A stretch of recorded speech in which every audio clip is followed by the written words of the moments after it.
Et donc maintenant, je vais laisser la parole à Luc Olivier qui va introduire la conférence sur le thème donc la finance de demain.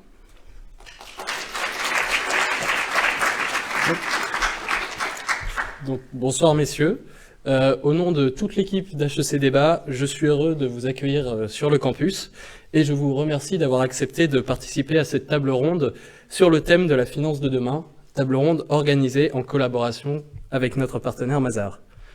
La finance est un acteur majeur de l'économie et ainsi de la société au sens large, puisqu'il serait tout simplement impossible de mener la plupart des projets sans elle. Pourtant, elle jouit d'une mauvaise réputation aux yeux du grand public. L'image du Golden Boy, amoral et intéressé uniquement par la drogue et les femmes, véhiculée par le loup de Wall Street, ou celle du trader qui pense plus à l'augmentation de son NPV plutôt qu'à celle des températures, reste profondément ancrée dans l'imaginaire collectif. De plus, les manifestations des Gilets jaunes et les détériorations d'installations financières, notamment de terminaux bancaires qui s'en sont suivis, semble montrer une forme de rejet de la finance comme ne répondant plus aux besoins de la société.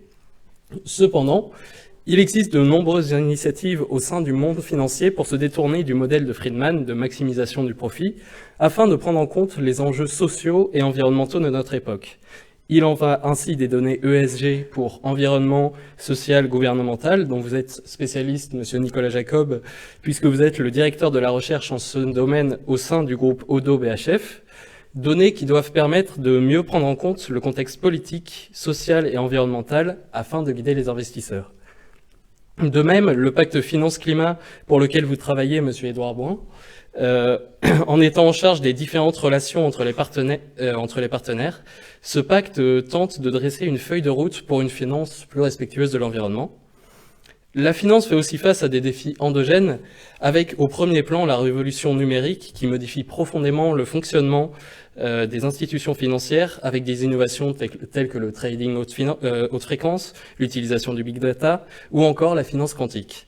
Face à ces innovations, le monde financier doit sans cesse s'adapter, et c'est la tâche à laquelle vous vous attelez, monsieur Sébastien Ledan, en tant que responsable de l'offre automatisation des fonctions support en France et en Europe chez Mazars.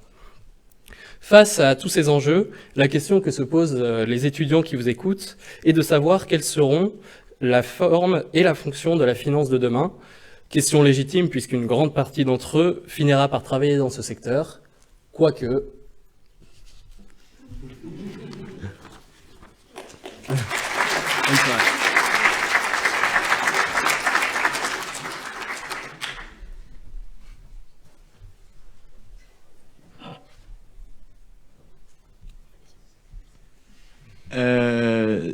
Donc je vais vous demander de vous présenter brièvement, chacun de vous.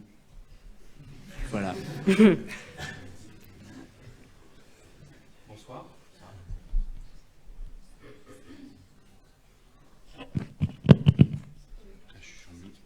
Voilà. Bien, c'est mieux. Bonsoir à tous et à toutes. Donc effectivement, Nicolas Jacob, donc je suis en charge actuellement de la recherche ESG au sein du groupe Odo BHF et plus particulièrement la filiale de gestion d'actifs, donc Odo BHF Asset Management. Donc on est un groupe franco-allemand depuis 3 ans maintenant, puisque la banque familiale Odo, donc on a la 5e génération de dirigeants avec Philippe Odo, a racheté donc en 2016 la banque BHF en Allemagne, après quelques autres plus petites acquisitions en Allemagne. Et donc aujourd'hui, on est vraiment un groupe franco-allemand, et donc totalement assumé, puisqu'on a autant de personnes, voire plus en Allemagne qu'en France.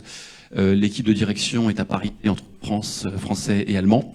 Voilà, donc on est vraiment une intégration au plus possible entre la France et l'Allemagne. En ce qui me concerne rapidement, moi je suis dans le groupe en 2005, donc ça fait maintenant une petite quinzaine d'années. D'abord dans la banque d'investissement en tant qu'analyste sell-side sur le secteur de l'assurance, et en 2012 donc je suis passé sur les questions environnementales, sociales et gouvernance. Peut-être que le secteur de l'assurance est un bon tremplin puisque c'est un secteur quand même très exposé aux risques climatiques notamment et à toutes les grandes thématiques de long terme qui se posent à l'économie en général.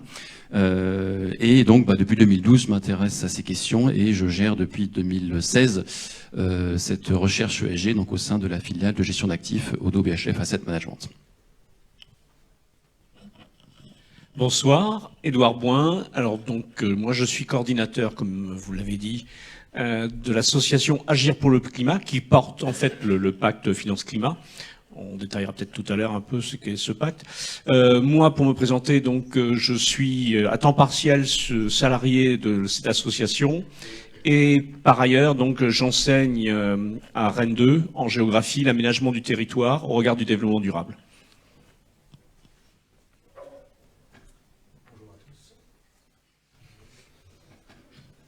Donc bonjour à tous, je m'appelle Sébastien Ledan, je suis donc associé Mazars.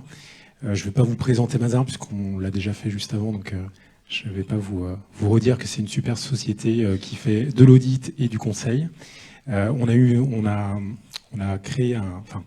signé un partenariat avec les US il n'y a même pas un mois, donc du coup maintenant on est 40 000 collaborateurs et on a une grande plateforme aux US. Donc voilà. Moi personnellement, donc je suis associé sur la partie conseil.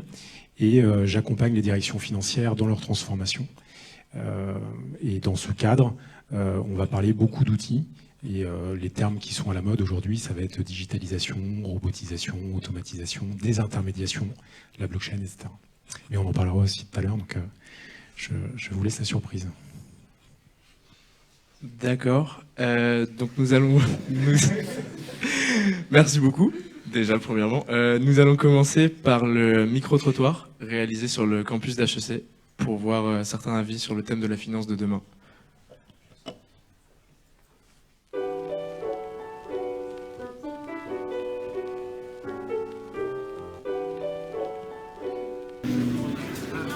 En fait, faire des investissements dans des projets qui sont respectueux de l'environnement et pas, donc, par exemple, dans des centrales à charbon, etc.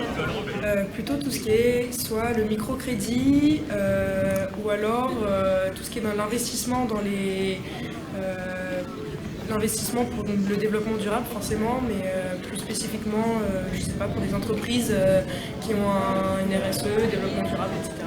Je dirais que c'est les projets financiers qui aident c'est la finance qui aide à financer les projets écologiques, solidaires, etc. Enfin, respectueux de l'environnement. Je sais pas si ça va changer le monde, mais en tout cas, il faut y croire, je pense. Oui, je pense que avec des législations, des choses qui peuvent un petit peu inciter les gens à investir dans les bons projets, je pense que ça peut être justement quelque chose de prometteur par rapport à une finance qui ne serait pas verte. Alors, ouais, je pense que c'est un secteur d'avenir. Ouais. Pour moi, il y a quand même une base assez solide de greenwashing là-dedans, mais bon, enfin, je suis pas fermée, genre micro-projet.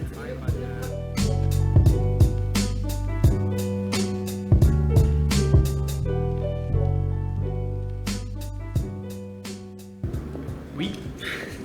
Ok, faux, juste pour nuancer.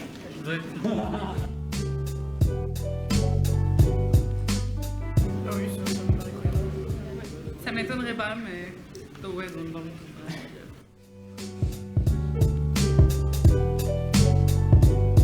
Je dirais non quand même. Non parce que évidemment c'est toujours le problème, je dirais, des grosses associations, des gros organismes à une échelle qui sont presque mondiales ici, où on a l'impression qu'il y a beaucoup d'inertie, c'est beaucoup du discours. Et que du coup il y a peu de choses qui sont faites dans les cas pratiques, mais je pense qu'un gros levier pour la finance verte et pour la croissance verte en général, c'est un levier par les normes, et donc que l'on commence à essayer de s'intéresser et à essayer de fixer les normes, moi je pense que c'est quand même un bon début. C'est sûr qu'à partir du moment où on a un modèle de croissance qui est un petit peu basé sur l'extension, entre guillemets, ça me paraît compliqué de concilier ça avec des exigences climatiques. Mais après, pour moi, c'est pas forcément plus du bullshit que la finance verte brute telle qu'on l'a décrit tout à l'heure.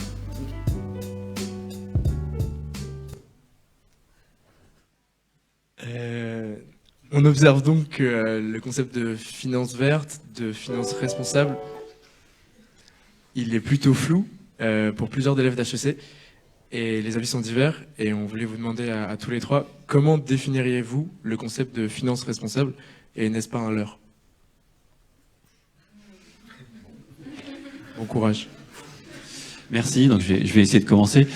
Alors effectivement, alors je suis pas complètement surpris parce que, y compris, la question se pose chez les étudiants évidemment, elle se pose en général de toute façon, même si on est quand même, on s'est beaucoup éloigné de la finance Golden Boy et ce qui a été mentionné rapidement tout à l'heure.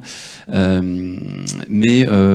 donc c'est vrai que le concept est compliqué à définir, parce que c'est déjà un concept ancien, hein. On pourrait remonter très loin en matière de finance responsable, puisqu'à l'origine on parlait même plutôt de finance de l'éthique, hein, avec les congrégations religieuses au XIXe siècle, donc vous voyez, ça remonte quand même assez loin.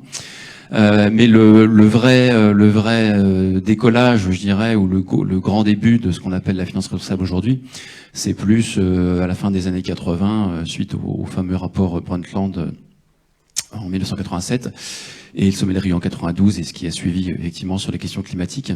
Il y a une étape très importante qui a été la création des principes pour l'investissement responsable au niveau des Nations Unies en 2006. Ça a structuré quand même le monde de l'investissement autour des principes du développement durable. Donc ça, c'est clé. Et après, effectivement, depuis une bonne dizaine d'années, j'ai envie de dire que la machine s'est un peu emballée dans la finance, en matière de finance responsable, puisque tout le monde aujourd'hui va vous dire qu'il fait quelque part ou a au moins un produit intégrant les critères ESG. Donc effectivement, on commence à avoir un petit peu de mal à y voir clair. C'est aussi pour ça que plusieurs États ont créé des labels, les labels ISR, donc qui ont un nom différent selon les pays, hein, mais en France c'est le label ISR, qui est pour le coup un label où le cahier des charges est déterminé avec les pouvoirs publics. Il y a un audit indépendant. Donc c'est censé garantir la qualité de la démarche, du process et des impacts que ça peut avoir sur la gestion. Donc on en est un peu là, quelque part une phase je sais pas si une petite crise de croissance aussi, hein, mais voilà, le marché a besoin un peu de se nettoyer entre guillemets par rapport à tout ce qui a été fait et développé depuis 10 à 15 ans, avec probablement un peu de greenwashing, hein, très probablement. Voilà, donc ça passe par des labels, ça passe par beaucoup d'explications, de pédagogie, des normes. Je crois que les normes ont été citées, mais en France on est bien placé puisque on a une loi déjà qui est quand même très structurée autour de ces questions-là pour les investisseurs. Voilà, donc voilà un peu ce que je peux dire aujourd'hui rapidement pour essayer de vous éclairer par rapport à la finance responsable. Alors, j'allais dire, nous, face à l'urgence de nos sociétés avec le changement climatique, puisque très clairement, il nous faut réduire de 50% nos émissions carbonées d'ici 2030. Donc ça ne va pas se faire sans un apport financier conséquent. Et d'ailleurs, l'article 2C de l'accord de Paris traite directement de la finance. C'est-à-dire que très rapidement, dans l'accord de Paris, on s'interroge sur les moyens de financer cette transition, j'allais dire, d'une ampleur assez remarquable. Vous avez parlé de normes. Ce qui nous paraît, nous, important, et Bruxelles aujourd'hui s'y intéresse, c'est de savoir nommer les choses. C'est quoi la finance verte? Il nous faut une taxonomie. D'ailleurs, c'est assez amusant, puisqu'hier, le ministre des Finances et de l'économie français, Monsieur Le Maire, demandait à ce que le nucléaire entre dans la finance verte. Gros débat avec les amis allemands sur ce sujet hier à Bruxelles. Est-ce qu'on peut financer le nucléaire avec de la finance verte? Donc ça, c'est un sujet sacrément important, de pouvoir nommer les choses. Après, peut-être de normer, de réglementer, mais comme vous le disiez, il y a pas mal de choses qui existent. Ensuite, moi, je suis assez heureux d'être là et vraiment, je suis perdu dans ce monde qui est complètement à l'opposé de ce que j'étais précédemment, puisque je suis aussi agriculteur biologique. Donc, vous voyez, je connais mieux la culture du chanvre que la finance. Mais du chanvre à 0,2% de THC maxi. Hein. Bon, pour le reste, on verra plus tard si là aussi les normes changent. Mais moi, ce qui m'intéresse, c'est qu'aujourd'hui, vous, messieurs, et vous demain, vous allez peut-être aller plus vite que les politiques. On sent, nous, dans les échanges que l'on a, que les professionnels de la finance sont à un tournant et n'ont pas forcément la frilosité qu'ont les politiques. Donc moi, ça m'intéresse bigrement d'échanger avec vous ce soir. Alors, comment rebondir là-dessus? Moi aussi, je suis très intéressé pour débattre avec vous. Alors, moi, mon quotidien, c'est d'être dans les entreprises. La fonction finance, c'est souvent en fait une fonction qui permet d'allouer les moyens vers un résultat. Aujourd'hui, le résultat, il est souvent une recherche économique, une maximisation d'un profit. Et on voit bien aujourd'hui qu'avec ces questionnements qu'on peut avoir autour du financement vert, qu'il va y avoir une contradiction à gérer, qu'il va falloir qu'on aide les entreprises à gérer cette contradiction. Donc peut-être que dans le débat de ce soir, on pourra aborder justement ces sujets autour de la finance et comment aujourd'hui les entreprises peuvent justement passer le cap ou accompagner cette accélération qu'on voit bien au niveau de la société, au niveau civil, et comment faire en sorte de pouvoir faire le grand écart entre ces deux visions. Alors merci pour ces définitions assez éclairantes. On va commencer par évoquer l'évolution des métiers de la finance à travers le temps. Donc c'est vrai qu'on a l'image du financier, du Golden Boy des années 80, un petit peu stressé autour de son ordinateur. Et maintenant, ça va être l'intelligence artificielle, la robotisation et les nouvelles technologies qui ont beaucoup transformé ce secteur.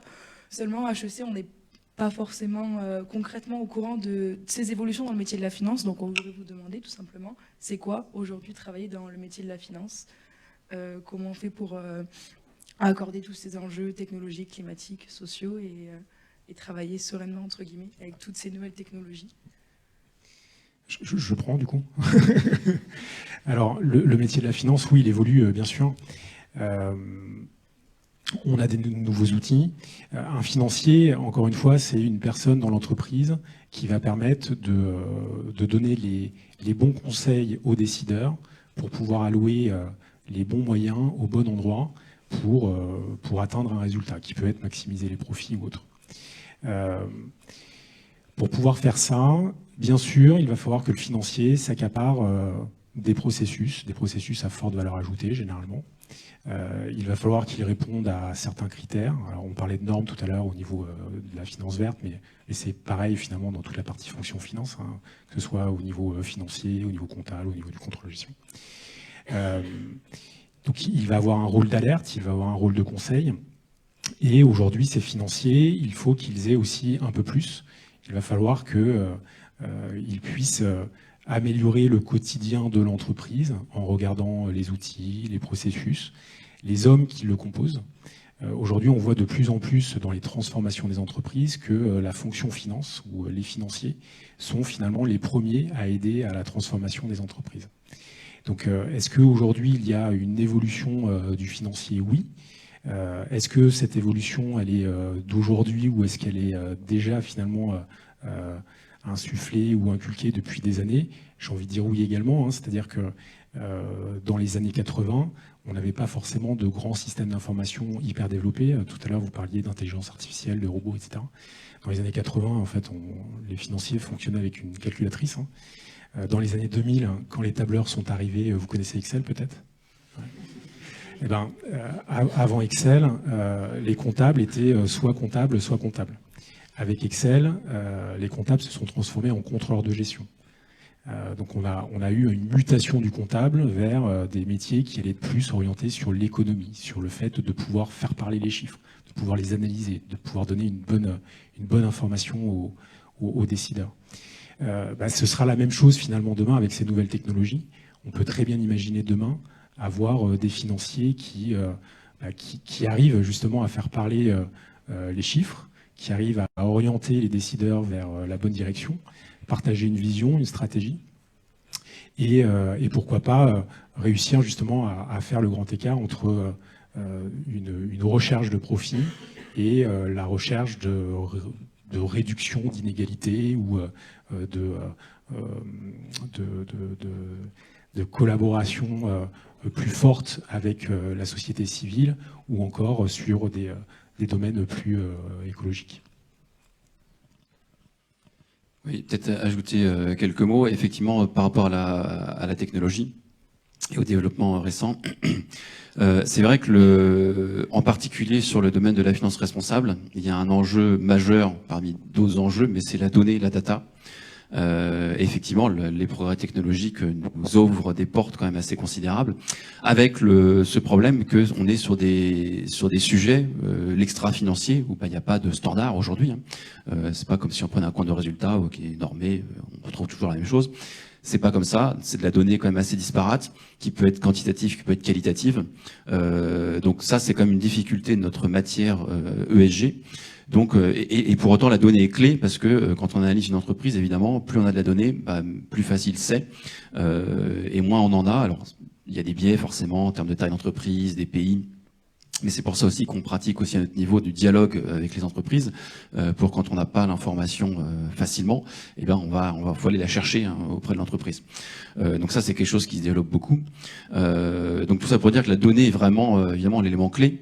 Et en face, effectivement, faire face. Alors je parle pour l'industrie de la gestion d'actifs. Il faut faire face à une pression constante aussi sur les prix, enfin les marges qu'on dégage. On n'est pas le seul, évidemment, le seul secteur à être confronté à cette problématique, mais on en fait partie. Donc quelque part, c'est aussi un élément qui nous pousse à aller chercher des solutions technologiques nouvelles pour améliorer l'efficacité des processus, évidemment, pour augmenter le volume de data qu'on va pouvoir traiter dans nos processus. Donc on a aussi une certaine pression. On est toujours aussi sur des phénomènes contradictoires. On a une pression évidemment de marché. On est là aussi pour dégager des profits, pour faire vivre une entreprise, etc., etc. Et effectivement, on essaye quand même en parallèle de développer des activités qui ont un impact positif pour la planète, pour les hommes et les femmes, puisqu'on s'intéresse aussi aux questions de droits de l'homme, comment les entreprises traitent ses fournisseurs. Enfin, il y a multiples questions. Donc, on est toujours un peu pris dans cette tenaille un peu contradictoire. Alors, je vais peut-être vous donner un exemple de sur quoi on travaille actuellement. On a donc un partenariat en fait avec une société de big data aujourd'hui pour développer des fonds thématiques. Et donc l'avantage, c'est que, et on travaille en l'occurrence pour 2020 sur un fonds green. L'avantage que ça présente, c'est que par ce moteur d'intelligence artificielle, parce que c'est ça dont il s'agit, on va être capable d'aller chercher des idées d'investissement dans le monde entier et sur toute taille d'entreprise. Évidemment, vous imaginez bien ce que l'on peut pas réaliser. Mon équipe, on est 4 personnes. Donc on analyse l'Europe, c'est déjà beaucoup, mais on est incapable évidemment d'aller chercher des entreprises, la mid-cap en Asie ou je ne sais pas en Argentine ou je ne sais où. Donc la technologie nous offre ça, donc la possibilité par l'intelligence artificielle, d'aller chercher des entreprises qu'on ne trouverait jamais sans ça. Donc ça évidemment on voit tout de suite l'intérêt. Et donc sur un sujet comme la finance verte, évidemment, on espère pouvoir trouver des histoires très intéressantes et surtout aussi des futurs champions de demain et d'après-demain sur ces secteurs, que ce soit sur les énergies renouvelables, sur l'efficacité énergétique, sur la mobilité durable, bref, sur ces sujets de finance verte. Donc voilà un peu une application qu'on peut trouver et qu'on essaie de développer nous à notre niveau de la technologie. Donc clairement, ça nous apporte quelque chose qu'on ne serait pas capable de faire évidemment sans ces technologies actuelles. Je vais plutôt vous poser une question, parce que c'est vrai que cette technologie aujourd'hui est vraiment essentielle et en même temps, on voit aussi la croissance de sa contribution aux gaz à effet de serre. Tout simplement parce que malheureusement, je crois qu'on n'enseigne pas l'usage de cet outil. Et c'est un vrai sujet. Aujourd'hui, c'est 5% des gaz à effet de serre mondiaux. Et c'est en croissance. Moi, ce qui m'intéresse aussi dans l'approche, c'est une approche pluridisciplinaire, parce que vous êtes du monde de la finance, mais vous parliez des secteurs à développer avec votre clientèle, mais il y a des secteurs qui vont être des secteurs à risque pour vos métiers.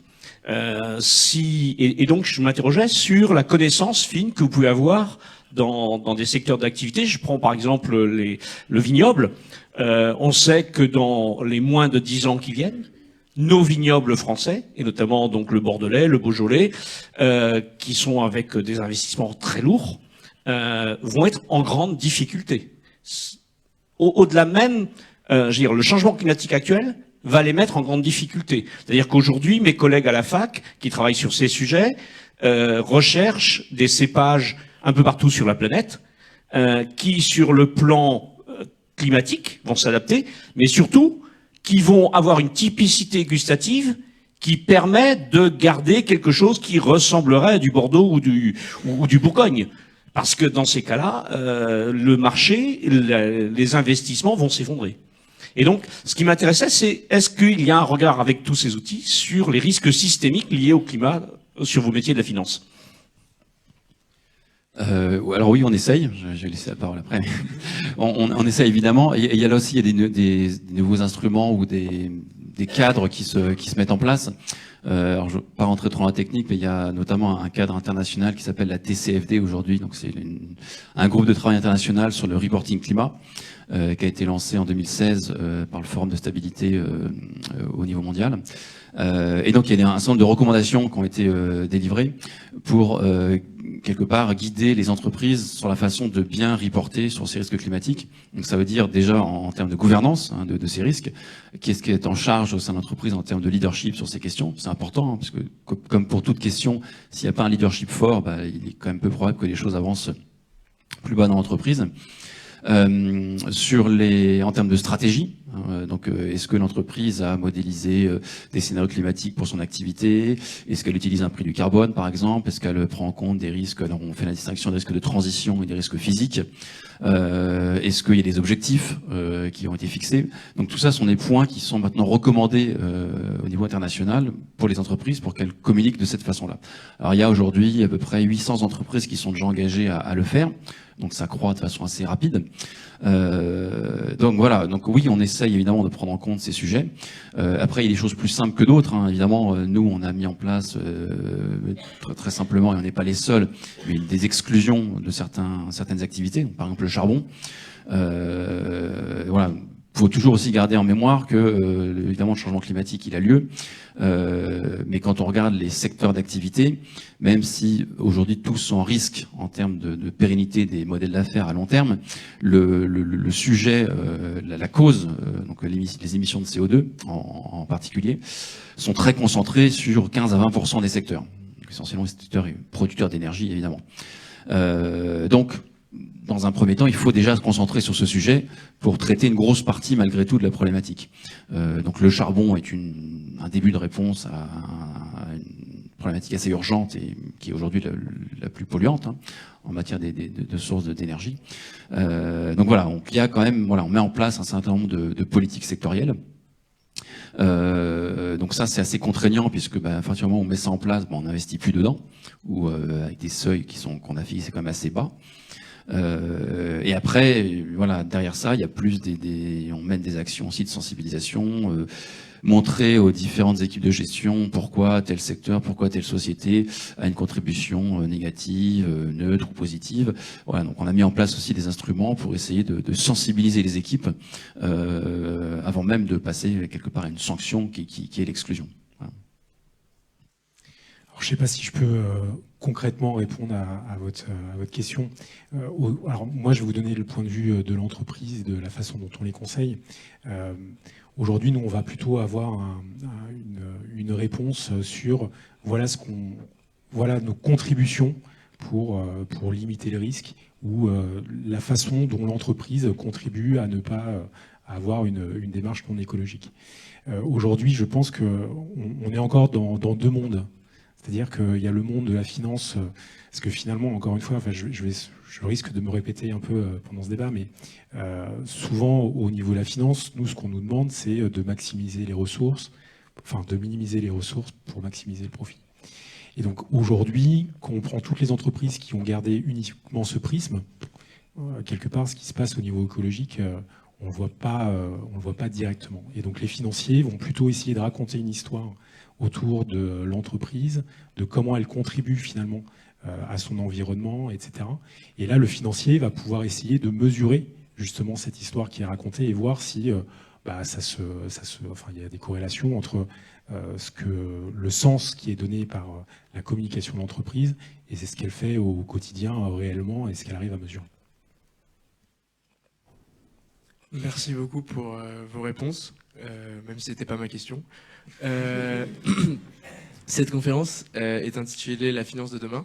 Seulement, la finance de demain, c'est un concept qui reste assez flou, devant beaucoup d'impératifs qui se dressent devant nous, donc des impératifs sociétaux, économiques, technologiques, environnementaux. Et la finance de demain, est-ce que déjà elle peut être technologique sans être responsable? et surtout, comment combiner tous ces enjeux, si vous pensez que c'est possible de combiner ces enjeux.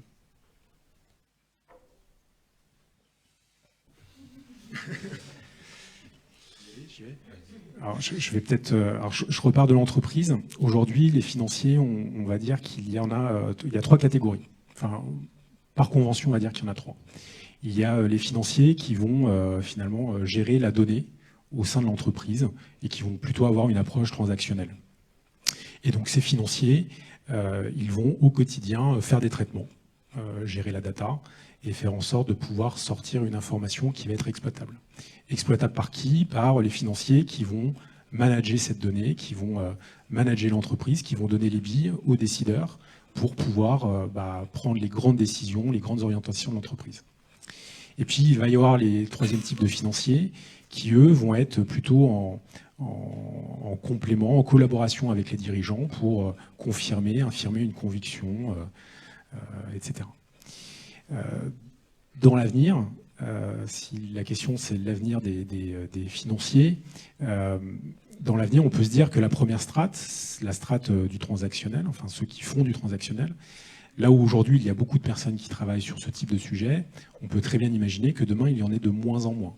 Pourquoi? Parce que les nouveaux outils vont permettre d'automatiser des processus, vont permettre de gérer de la data de manière beaucoup plus volumineuse, et donc du coup on aura moins besoin de personnes qui vont avoir des traitements manuels autour de ces transactions. Et on peut imaginer qu'il y ait une mutation, tout comme les comptables sont devenus des contrôleurs de gestion dans les années 2000. On peut très bien imaginer que demain, il y ait beaucoup plus de personnes qui soient dans le management ou dans la stratégie, dans l'accompagnement de la stratégie. Voilà ce qu'on peut donner en termes d'orientation. Après, est-ce que les technologies demain risquent de changer la façon dont on fait la finance? Sans doute, puisque on risque d'avoir une information de plus en plus riche qui vienne des métiers ou du cœur de métier de l'entreprise. Et cette information, elle risque d'être exploitable par les financiers pour que derrière, ils puissent justement mesurer les effets de cette data sur la finance. Oui, de toute façon, je crois qu'on n'a pas, quelque part, on n'a pas vraiment le choix, puisque la technologie, elle est là, elle progresse vite. Donc on doit aussi s'adapter à cet environnement technologique. Voilà, donc c'est ça. C'est une contrainte et une opportunité évidemment pour nous. L'exemple que je prenais tout à l'heure, c'est vrai qu'on essaye aussi de tirer des opportunités de ces progrès technologiques. Après, moi, je reste convaincu que l'humain aura toujours sa place dans le processus au sein de la finance. Puisque on peut, malgré les progrès qu'on voit, l'intelligence artificielle, le machine learning, toutes ces technologies qu'on commence à utiliser, il y aura toujours des cas qui vont sortir du cadre quelque part. Nous, le processus qu'on met en place, ça traite quand même à peu près 4 millions de données par jour. Donc à la sortie, il y a des très belles choses, mais avec le regard humain nous fait dire aussi que des fois, ça fonctionne pas. Donc, heureusement qu'on intervient quand même après pour se rendre compte que telle société répond pas du tout à la thématique qu'on cherche. Alors, ça fait partie du processus d'apprentissage, évidemment, de la machine, mais en tout cas, l'homme reste, pour l'instant, nécessaire dans le processus. Voilà. Après, oui, le phénomène technologique, il est valable dans tous les secteurs, pour tout le monde. Donc, on y est confronté, je dirais, comme tout le monde. Mais je pense que l'innovation aussi, malgré tout, continue de sortir du cerveau de l'humain. Donc, je garde bon espoir quand même sur la place des hommes et des femmes au sein de la finance. Ce qui est sûr, c'est qu'aucun dirigeant demain n'est prêt à investir des millions sur un modèle mathématique qui sort d'une intelligence artificielle. Donc, la capacité à traduire une information en orientation financière, ça aujourd'hui, il n'y a que le financier, l'être humain qui est capable de le faire. Et aujourd'hui, on n'imagine pas une intelligence artificielle qui soit capable de faire ça à très court terme. Quand je dis à très court terme, c'est peut-être à 5 ans, 10 ans, 20 ans. Aujourd'hui, les intelligences artificielles sont quand même assez limitées. C'est-à-dire que vous prenez la meilleure intelligence artificielle qui a joué contre les meilleurs champions du monde de Go ou d'échecs, ils sont incapables de jouer aux dames. Donc on arrive à les programmer pour répondre à un problème particulier, mais pas pour avoir une approche holistique d'un environnement. Donc on est loin d'avoir une technologie qui nous remplace intellectuellement parlant, je parle en tout cas. Et vous, Monsieur Bouin, comment vous voyez ce point de jonction entre une finance avec des avancées technologiques qui peuvent faire peur parfois à l'opinion publique? Vous parlez des big data par exemple, et cet impératif écologique qui nous revient sans cesse. Alors, je suis dubitatif. Je vous avoue que c'est assez intéressant. C'est-à-dire que nous, on est aussi dans une vision de relocalisation. Et moi, je me suis intéressé pour voir un petit peu ce qu'était aussi la finance locale. Et je voyais tout à l'heure, les Français disent être prêts à quitter leur banque si voilà, et on n'est pas en accord, notamment bon la fintech, mais c'est aussi, je veux dire, avec les engagements verts de la banque. Quelque chose qu'on entend de plus en plus. On a des monnaies locales qui, moi je me suis intéressé à la Suisse, qui fonctionne depuis les années juste avant la Seconde Guerre mondiale. Donc je suis vraiment à l'écoute de ce qui se fait, parce qu'évidemment la technologie est là, on peut pas la nier, elle apporte des choses extraordinaires. Et en même temps, on voit bien que ce modèle de mondialisation, qui est entraîné aussi par l'usage de cette technologie, et va à l'inverse, quelque part, de ce que l'on doit faire pour réduire nos empreintes carbone. Et donc, c'est moi ce qui m'intéresse, c'est le bon usage que l'on va en faire. Si demain, cette technologie nous permet à la fois socialement, écologiquement, de réduire notre empreinte sur la planète, je dis bravo. Vous parlez de technologie, justement, on va aborder le thème des fintech. Donc, comme vous voyez sur le diapo, les Français ne connaissent pas vraiment ce terme qui peut leur sembler assez barbare. Est-ce que vous pourriez nous en parler, s'il vous plaît? Joker. Oui, bah alors très simplement, j'ai envie de dire, c'est la technologie appliquée au monde de la finance. Hein, alors évidemment, mais d'ailleurs pas que le domaine de la finance. Hein, on parle de medtech, de foodtech, de legal tech. Aujourd'hui, voilà, c'est devenu, on met de la tech partout. Donc, mais globalement, effectivement, c'est des sociétés, des startups hein, qui se lancent sur un domaine particulier de la finance, en l'occurrence. Ça peut être sur les moyens de paiement, sur les transactions, sur la recherche, sur les différents domaines. Et effectivement, qu'on tendance à beaucoup faire travailler plutôt la machine et la technologie à la place des hommes pour rendre un service plus rapide, moins coûteux en général. Hein, c'est comme ça que ça se concrétise. Voilà. Donc aujourd'hui, nous, comme on le voit en tant que, encore une fois, on est un groupe déjà quand même assez ancien. On le voit aussi comme source d'innovation ou d'inspiration. On est investi dans certaines fintech. Quand je dis on, c'est au niveau du groupe de façon non cotée. Hein. Donc oui, on s'y intéresse de près parce que clairement il se passe des choses en matière d'innovation qui vont concerner nos métiers, donc on est obligé de s'y intéresser. Après, comme dans tout domaine, il y a beaucoup de choses, beaucoup de créations, il y a beaucoup de disparitions aussi, et donc il y a toujours quelques champions et quelques modèles qui se développent et qui continueront à se développer. Mais voilà, donc mais je comprends que le terme est paraît un peu barbare pour le grand public. Voilà, on est un peu dans, ou paraître, je sais pas comment on dit, mais voilà, un monde un peu perché de la tech. Et alors juste, je vais faire une remarque par rapport à tout à l'heure. L'utilisation évidemment de la technologie, et je rejoins complètement ce que vous disiez. Il faut qu'il nous serve à quelque chose. Il ne faut pas utiliser la technologie pour utiliser la technologie, quoi. Ça n'a pas beaucoup de sens. Effectivement, vous rappeliez les émissions CO2 de la technologie aujourd'hui. C'est quand même plus que le transport aérien. Donc je sais que les jeunes sont très sensibles au transport aérien aujourd'hui. On en parle beaucoup, mais c'est presque devenu moins polluant de prendre l'avion, surtout quand on est 250 dans l'avion, que d'utiliser 16 heures par jour son smartphone, par exemple. Voilà. D'accord. Est-ce que vous avez quelque chose à ajouter ou pas? Sur la partie sur la fintech, non. Ce qu'on voit ou les tendances qu'on entend, si on regarde les futurologues type Stéphane Mallard qui va prendre des positions par rapport à la banque et au fintech, ce qu'il nous dit, c'est que ces fintechs sont sans doute l'avenir des banques, hein, Parce qu'aujourd'hui, grâce à la technologie, ces technologies permettront d'avoir finalement une expérience utilisateur beaucoup plus forte. Et donc, ces technologies permettront finalement d'aller chercher chacun des individus et de pouvoir répondre précisément aux attentes de chacun de ces individus. Et donc, c'est marrant de voir le dernier pourcentage que je ne connaissais pas. Alors après, je ne suis pas la communication de Deloitte. Mais c'est intéressant de voir qu'un quart des Français sont déjà prêts à quitter leur banque pour des fintechs. Ça veut dire que potentiellement, oui, c'est peut-être un des avenirs de la finance. Ouais. Pardon, si je peux me permettre d'ajouter sur ce chiffre, effectivement, parce que on voit aussi en tant qu'utilisateur, nous-mêmes, chacun de nous de la banque, c'est peut-être aussi du fait que c'est vrai que d'aller dans l'agence bancaire, ça n'a rien de très drôle. C'est quand même, et c'est malheureusement souvent une perte de temps.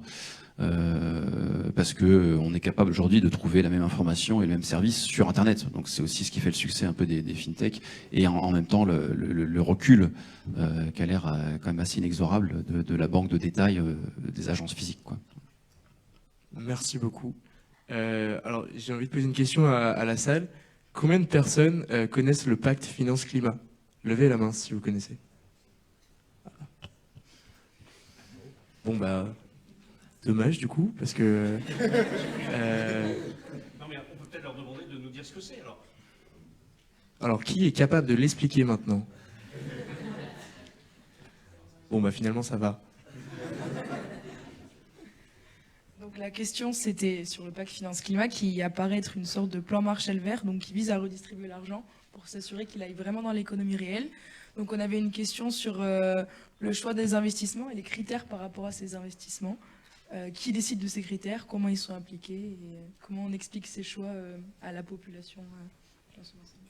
Alors, je vous disais tout à l'heure, en fait, les choix, bon, nous sommes partis, pour resituer rapidement le pacte finance-climat, c'est une poignée de personnes qui, en 2012, donc se sont réunies en disant il faut aller relativement vite maintenant dans le financement pour limiter à 1,5 degré, 2 degrés pour la fin de ce siècle, l'élévation de la température moyenne de la planète. Là-dedans, il y avait donc Jean Jouzel, qui était à l'époque le vice-président du GIEC, qui en fait était sur votre site puisque l'Institut Pierre-Simon Laplace, auquel il appartient, est à Saclay. Et il y avait un ancien Premier ministre, Michel Rocard. Il y avait un philosophe qui était Stéphane Hessel, puisqu'il est décédé il y a maintenant 2 ans. Il y avait Pierre Larouturou, et puis quelques autres personnes. Et en fait, tout est parti d'une idée un peu politique, idéologique, disant en 2008, la crise des subprimes, la BCE a créé 1000 milliards pour abonder auprès des banques pour les soutenir.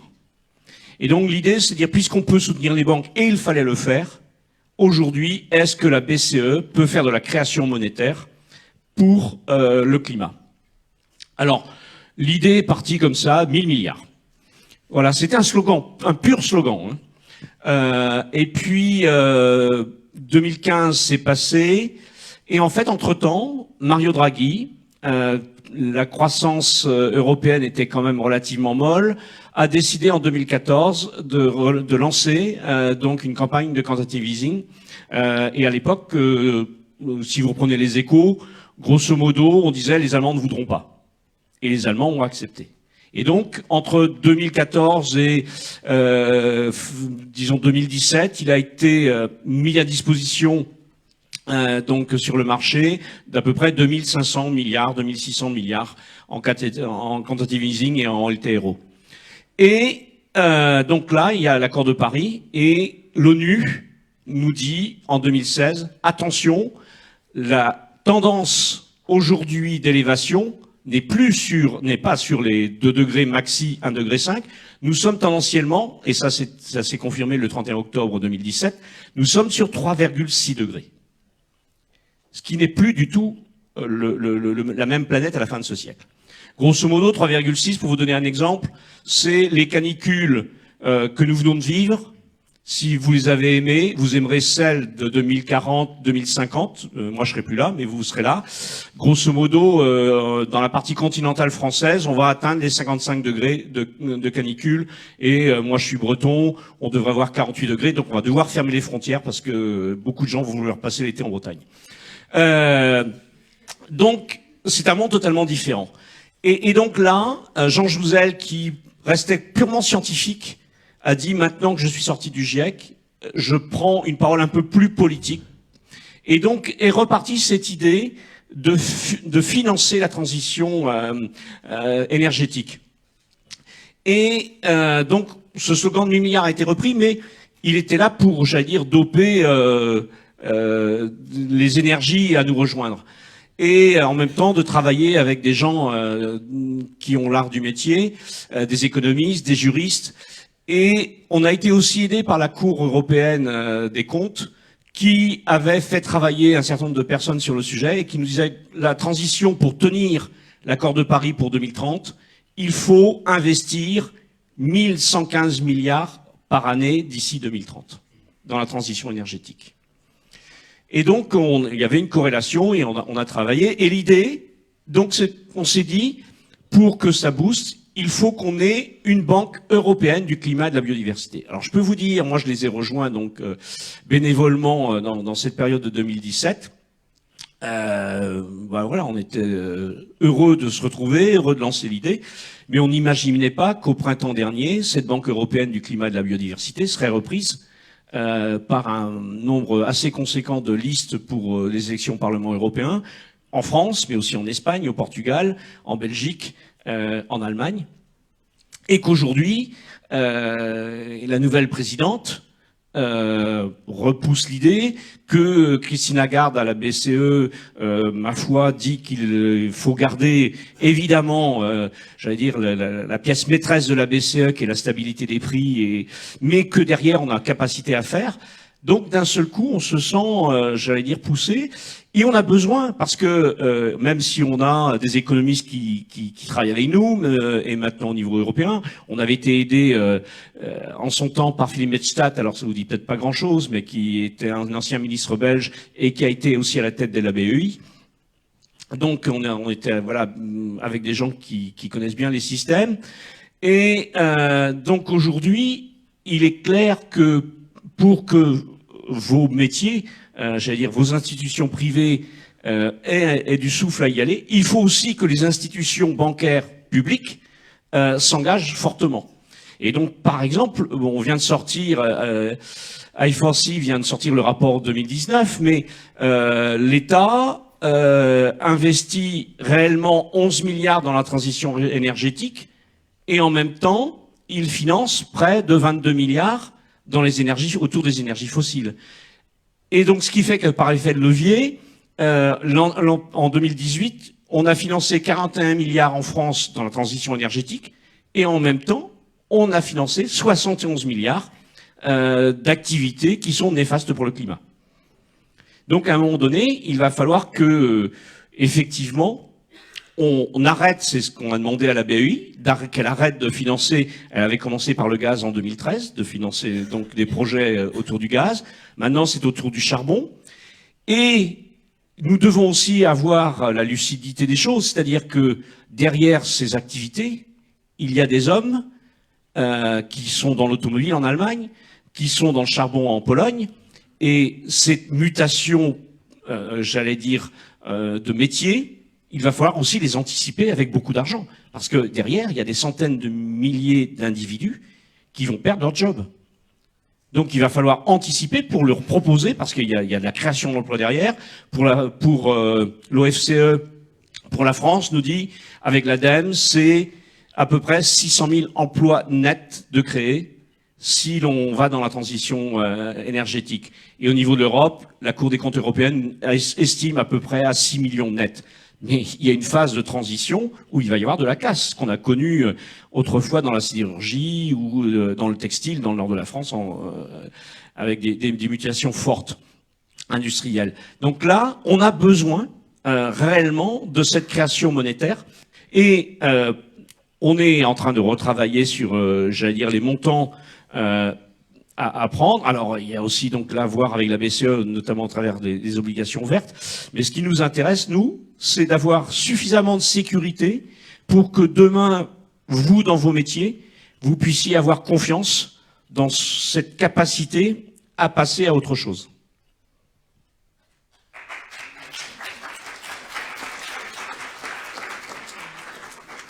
Vous voulez rebondir peut-être sur le pacte finance-climat? Non, je vous laisse là. Non, alors évidemment, j'approuve totalement ce qui vient d'être dit. Après, effectivement, donc à notre niveau de participants au marché financier, donc aux financeurs quelque part aussi de l'économie. Donc nous, comme d'autres, enfin comme à peu près tout le monde aujourd'hui, évidemment, on s'intéresse aux obligations vertes. Hein, par exemple, on a des produits qui investissent là-dedans. C'est un instrument qui est intéressant parce que malgré tout, quand même très encadré. Et le principe, c'est qu'on a un fléchage très précis des fonds en matière de financement des projets. Donc on est certain que ça finance bien un projet de transition énergétique. Donc ça, c'est quand même essentiel. Peut-être aussi, je parlais tout à l'heure de dialogue avec les entreprises. S'il y a une chose qui a quand même pas mal changé depuis une petite dizaine d'années aussi dans notre domaine de la finance et de l'investissement, c'est que aujourd'hui, donc moi et mon équipe, et pareil dans des autres sociétés de gestion, en fait, on a quelque part le luxe de pouvoir challenger et être assez agressif en fait avec des dirigeants de sociétés sur ces questions climatiques. Chose qu'on ne pouvait absolument pas faire il y a 10 ou 15 ans. Il y a 10 ou 15 ans, personne n'osait évidemment, et le dirigeant l'aurait extrêmement mal pris, évidemment, qu'on soit un peu agressif ou provocateur sur ces questions-là. Aujourd'hui, c'est quelque chose qu'on peut faire. Donc ça veut dire qu'on a aussi notre rôle à tenir. Quand on est convaincu, quand on travaille sur ces questions-là, évidemment, il faut être convaincu que la finance doit participer à ce mouvement de transformation et de transition, évidemment, la plus juste possible. C'est effectivement tout l'enjeu, puisque les chiffres macro, c'est une chose, mais effectivement, sur le terrain, c'est beaucoup plus compliqué. On ne peut pas transférer les gens d'un poste à l'autre aussi facilement que ça. Donc tout ça sont des choses évidemment qu'on souhaite prendre en compte et qu'on développe. Et donc voilà, cette capacité aujourd'hui à dialoguer en direct avec les dirigeants, ça me paraît fondamental parce que c'est aussi de nature à faire bouger les choses. Alors on le fait à notre niveau individuellement, on le fait aussi par des initiatives collaboratives, hein, comme ça que ça s'appelle. Et aujourd'hui, par exemple, on est partie prenante à la plus grande initiative mondiale sur le climat qui s'appelle Climate Action 100+, où le principe donc c'est d'aller dialoguer avec les 100 plus gros émetteurs de CO2 pour faire en sorte qu'ils changent leurs pratiques, leur modèle d'affaires, qu'ils annoncent des mesures fortes, des objectifs forts, et les résultats commencent quand même à venir, hein, puisque nous on travaille sur 2 dossiers, ArcelorMittal et AP Møller, donc la société danoise de transport maritime, et donc font partie de la bonne soixantaine de sociétés aujourd'hui qui ont pris des engagements. Alors les horizons peuvent paraître lointains quand on en parle, comme ça, si on en parle à monsieur, madame, tout le monde, mais c'est quand même encore une fois un vrai virage, puisque les engagements n'existaient absolument pas. Et ça veut dire de prendre ces engagements, quelque part, ça va les forcer aussi à faire évoluer leur modèle d'affaires et leurs pratiques. Donc voilà, j'espère qu'on est en mesure de jouer un rôle face à cette urgence et on compte y prendre toute notre place. Non, alors plus sérieusement, comment, d'un point de vue entreprise, comment? Non, c'était par rapport à ma remarque de tout à l'heure quand je vous ai laissé la parole. Quand on est une entreprise, ce qui est difficile, c'est de passer justement, de changer de mindset. C'est-à-dire qu'aujourd'hui, on voit bien que là, vous initiez un cercle vertueux, c'est-à-dire que vous allez injecter de l'argent qui va permettre justement de créer une dynamique qui va permettre d'orienter finalement la société, les sociétés plus capitalistiques, vers un monde plus écologique, moins inégalitaire, etc.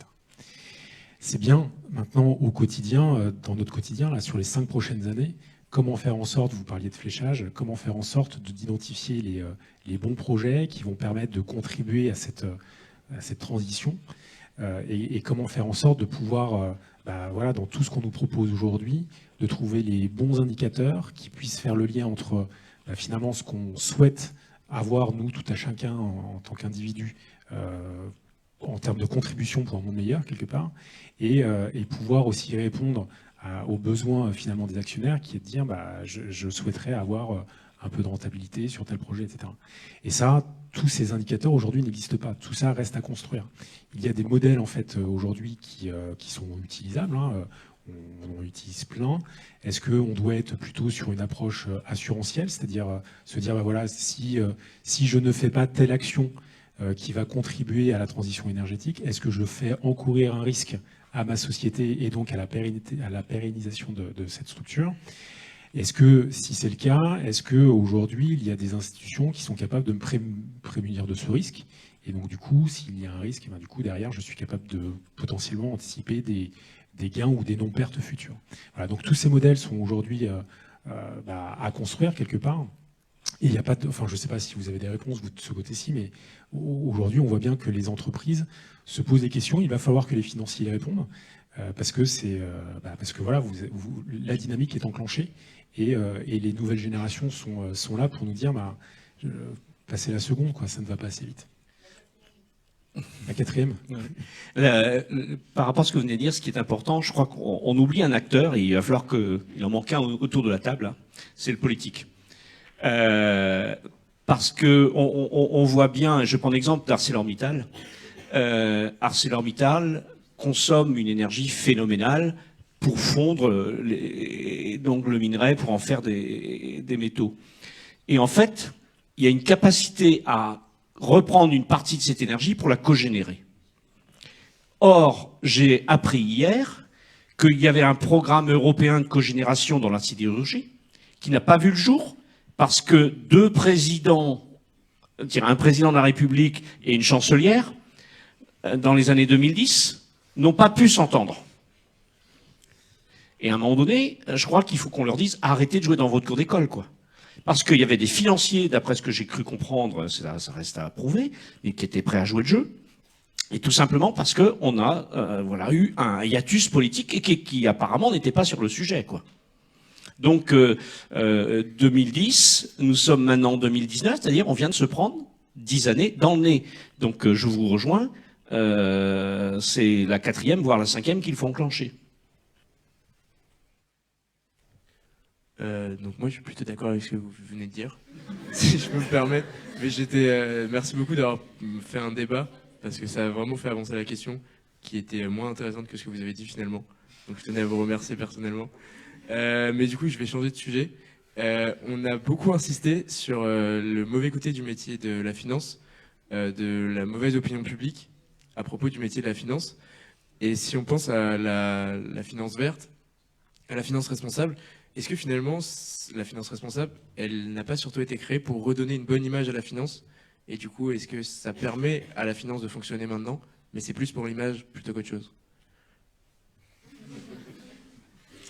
Bien, merci pour la question. Alors, je comprends tout à fait le propos. En fait, je pense qu'il y a toujours plusieurs natures d'intervenants qui existent. Donc évidemment qu'il y a toujours des gens qui font ça parce que c'est uniquement le client qui l'a demandé, ou c'est parce que parce qu'on voit bien qu'il y a un profit à en tirer, parce que c'est la mode à un moment donné, etc. Il n'y a pas de débat là-dessus. Mais malgré tout, heureusement quand même qu'il y a des intervenants et des individus qui sont convaincus que c'est une direction qu'il faut prendre. Et moi, j'estime que c'est la bonne direction, évidemment. Encore une fois, il y a quand même pas mal d'initiatives qui se sont créées au niveau international, au niveau national, régional, etc. Pour structurer ce qu'on appelle aujourd'hui la finance responsable. Donc il y a quand même un vrai mouvement de fond, qui vient aussi malgré tout de la demande, donc de la régulation. On a beaucoup évoqué les questions effectivement de survie des business models à long terme.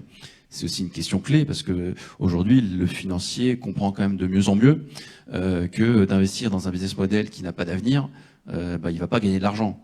Alors c'est une question d'horizon de temps. Alors, il en gagnera peut-être sur 3 mois, mais sur un horizon plus raisonnable, il en gagnera pas, et il en perdra. Donc tout ça, ce sont quand même des choses qui avancent assez vite aujourd'hui. Donc l'image de la finance, oui, elle reste quand même assez abîmée, il faut le dire. C'est très long évidemment à remonter, mais voilà, on essaie de s'y employer et de démontrer encore une fois que c'est quelque chose de structurel. Moi, dans ma position, j'explique aux gérants chaque jour qu'on n'a pas le choix. Que si on veut effectivement atteindre les objectifs qui sont une question de survie quand même globalement à long terme, on n'a pas le choix, il faut le faire. On est aujourd'hui quelque part aussi au cœur du système puisqu'on est financeur de l'économie. Il faut qu'on prenne notre responsabilité, on doit aller dans cette direction.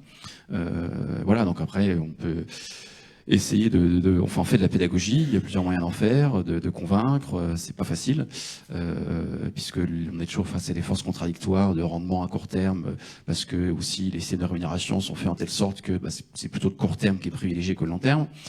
Donc voilà, les sujets sont très vastes, et la réputation de la finance, j'espère, est en train de remonter un petit peu. Et encore une fois, très honnêtement, on est quand même très très loin de ce qui se faisait il y a 20 ou 30 ans. Donc voilà, j'espère que ça va s'améliorer au sein de l'opinion publique. Alors, moi je suis, j'allais dire, assez enthousiaste. Bon, évidemment, je regarde ça avec un petit peu de critique aussi, mais je me dis que d'abord, il y a des hommes et des femmes, avant d'être des financiers, qui ont des enfants, qui ont parfois aussi des petits-enfants et qui se rendent compte que demain, ça va peut-être pas être si simple que cela pour eux. Et puis, l'enthousiasme, il me vient de vous voir, parce qu'on voit aujourd'hui les grandes écoles, on voit les écoles d'ingé, on voit dans d'autres enseignements, dans d'autres cursus, ou des cursus qui sont aussi sur des gens qui vont aller faire des métiers manuels, une vraie prise de conscience. Et je pense que en fait, le lobbying, aujourd'hui, c'est votre génération qui l'avait en main. Et je pense que j'allais dire, la finance verte, elle va être vraiment verte parce que vous allez le pousser, parce que vous allez le demander. Et moi, j'y crois très fortement. J'étais à Bruxelles il y a 15 jours avec des jeunes d'ailleurs sur Climate. Je vois bien, alors il y a évidemment des ultras qui disent que la finance elle est pourrie, donc on s'en sortira pas. Et puis il y en a d'autres qui disent, quand on leur présente le projet, non, effectivement, si on veut réussir, on est dans l'obligation d'injecter massivement de la finance, et notamment en Europe, parce que aujourd'hui, on est attendu, c'est-à-dire que si l'Europe arrive à aller sur ces objectifs qu'elle a signés de l'accord de Paris, derrière, d'autres comme la Chine, comme les États-Unis aujourd'hui, qui pour diverses raisons, on va pas rentrer dans la géopolitique, traînent les pieds. Et si un des objectifs qu'on a demandé nous aussi donc au Parlement européen, c'est de mettre une taxe carbone aux frontières en fonction des émissions des productions qui nous sont importées. Donc je pense que là, on tient un fil tout à fait intéressant. Oui, peut-être pour... alors, si on parle de conviction, je suis assez d'accord. En fait, je ne vois pas en fait comment on peut continuer à être dans un monde avec cette financiarisation à l'extrême, en fait. On le voit bien, c'est-à-dire que les grands dirigeants du monde, s'ils sont une dizaine aujourd'hui, vont créer des fondations, vont essayer de limiter les inégalités, d'aller sur le terrain de l'écologie. Et donc, du coup, on voit bien que il y a une prise de conscience aujourd'hui pour faire en sorte que tout ça aille dans le même sens. Je ne sais pas si demain le monde économique tel qu'on le connaît aujourd'hui aura encore un sens, si jamais nous aurons envie de contribuer à ce monde économique. On voit bien aujourd'hui les difficultés, alors c'est très terre à terre, mais dans les entreprises, ça peut être très compliqué aujourd'hui d'embaucher des personnes, des talents, parce que ces talents ne souhaitent pas venir travailler dans une société qui produit du pétrole, et ils préfèrent aller dans une société qui va contribuer au bienfait je sais pas, des traitements qu'on va avoir sur l'eau, etc. Tout ça, enfin, je m'éloigne un petit peu du débat, mais c'est un peu le sujet. Hein. Finalement, c'est nous, de manière individuelle, qui construisons le monde de demain. C'est notre façon, finalement, d'éduquer nos enfants. Et je pense que la financiarisation, elle sera obligée de prendre le pas de ce que nous déciderons individuellement. Mais je suis d'accord avec vous, il va falloir des politiques qui s'engagent. Aujourd'hui, les initiatives, on le voit bien, elles peuvent être vertueuses. Les entreprises peuvent aider, mais il va falloir que l'ensemble des sociétés collaborent ensemble pour aller toutes dans le même sens. Ouais. Merci beaucoup pour nos trois invités pour ce débat et ces propos qui étaient inspirants et presque positifs sur la finance de demain. Donc là, on va passer à la nouvelle phase de la soirée. Donc ce serait les questions des étudiants d'HEC. Voilà. Je vous écoute.